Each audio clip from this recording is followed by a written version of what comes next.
Good morning, David. Good morning, Les.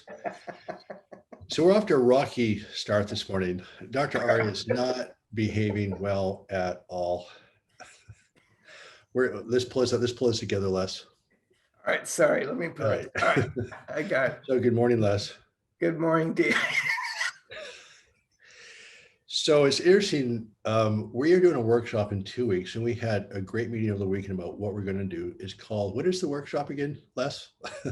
It's called Befriending Your Inner Critics.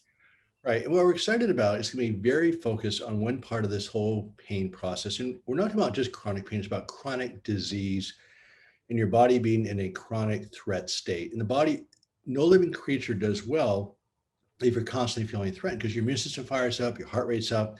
It's like driving your car down the freeway in second gear. It just burns out. And again, the data we'll talk about later next week is really severe in how chronic stress kills people. So a major source of chronic stress, or what we call these inner critics, which is actually a neurological trick of human consciousness. Yeah. So Dr. Aria, I have plenty of inner critics in me. I would like you to fix me this morning, please, like now. Yeah, see, again, that surgeon mentality. We Yeah, transform people, cut right? it out. Yeah, Cut it out. so Right. there you go. As David is being funny, there's a seriousness to this thing called the inner critics. And just real basics here. But in the workshop, we'll be talking about how the mind is actually not one. The mind is actually made up of parts. And probably the best example, which is maybe too extreme, is a movie called The Split. Split. It's called Split, S-P-L-I-T, Split. It's basically a movie with someone who has multiple personalities. And so please, let me pause here. I'm not saying that people have that to that extreme.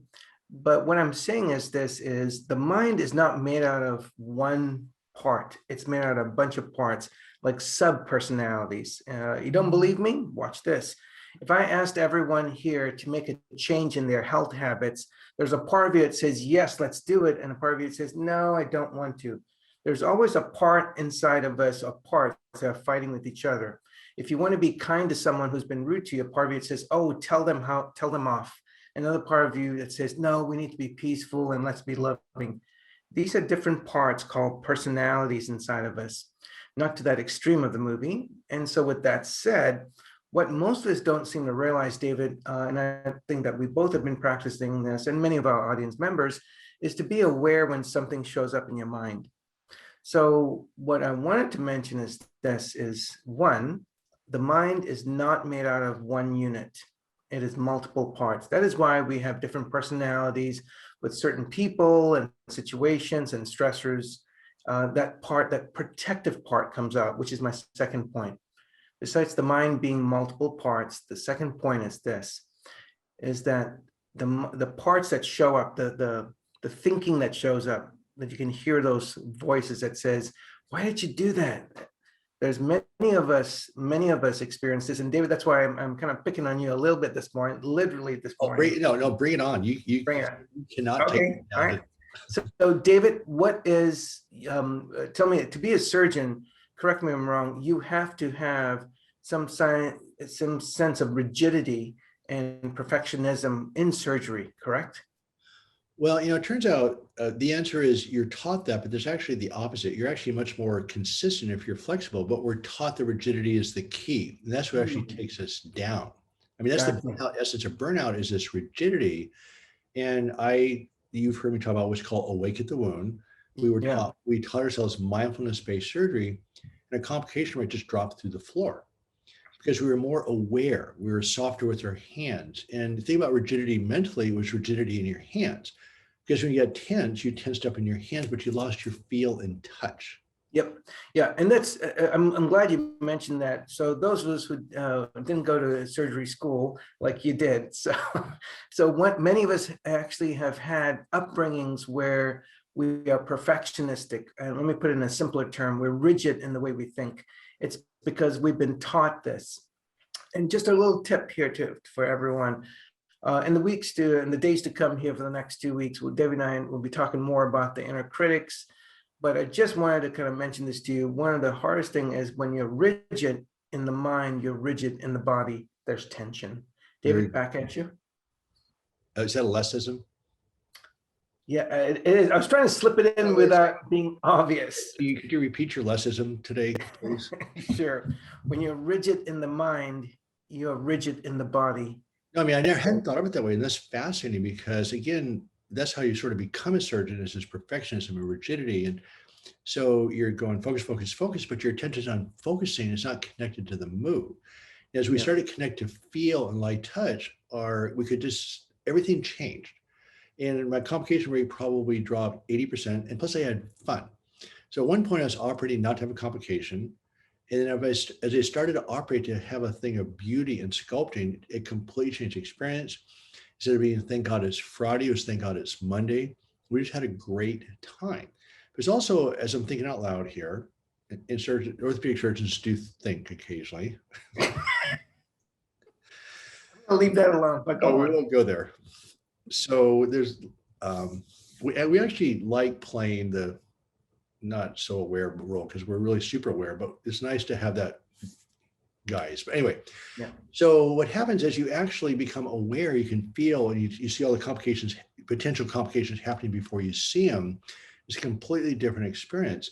So it's sort of thing same with life. As you become more aware, things become way more interesting. And these inner critics that torch you just are irrational neurological circuits, and you can't beat them. And so what I'm excited about working with Dr. Aria, and I am excited working, he's my guru, by the way, just to be clear, is that it's a whole sort of like a third dimensional way of processing these inner critics. So you can't get rid of them, you can't solve them, you can't beat them. But as I'll use the word befriend, I like the term working relationship with them. You can work through and past them, you get on with your life. Yeah. It's just like being let out of jail. So we're excited about the workshop because it's focused. It's going to be one day. We're hitting topics really hard and fast. And so we're excited about it because it's really clear, nice sequence. So come out of the day with a set of tools and concepts that we've seen make a difference. So we're excited about concentrating all this knowledge into one day. Yeah, absolutely. David, I'd love for the audience to leave us a comment if they'd like to. I'd like to know what are their thoughts? What are their struggles with the inner critics? What have they noticed? Would love to hear from them and ask a question so David and I can respond to you in the next 2 weeks, right, David? I think it'd be kind of great. We'll be unfolding a lot more about the inner critics because think about this, as if you can just learn to relate differently to your chronic pain. Can you imagine how that would be if you learn to relate differently to your inner critics? So you will come to find out that the inner critics play a role in chronic pain. It's when they push you and guilt trip you and all that stuff. So leave us a comment. We would love to find out from what are your thoughts about the inner critics and how has it kind of impacted your life? Right. So Les, I'm trying to think if I'm fixed right now or not. Am I fixed? I need something. I need one tool for today to deal with these inner critics because they're there. First of all, they are always going to be there. Yep. That's the key. All right. So the fastest tip and the easiest tip, a couple of things, like I said. So one of the most important things here is this is we've said this before, but in this context, when you hear the inner critic go off, one, going back to that is you need to be aware. So once you hear it, you're becoming aware of it. And no one has ever said this to us enough. You do not have to listen to anything you hear in your head. You don't have to respond to it.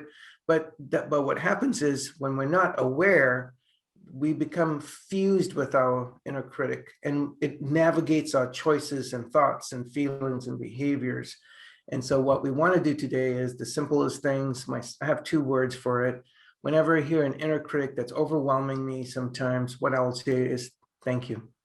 Not thank you for overwhelming me, but thanks for your opinion in a very compassionate manner, not sarcastic, because I'm just trying to get some distance. So give that a try and see how that goes.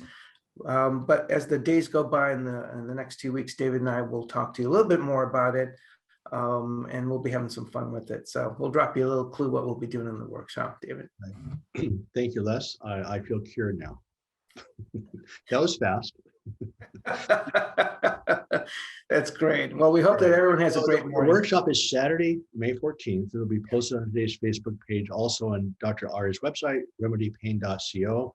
My website is thedocjourney.com.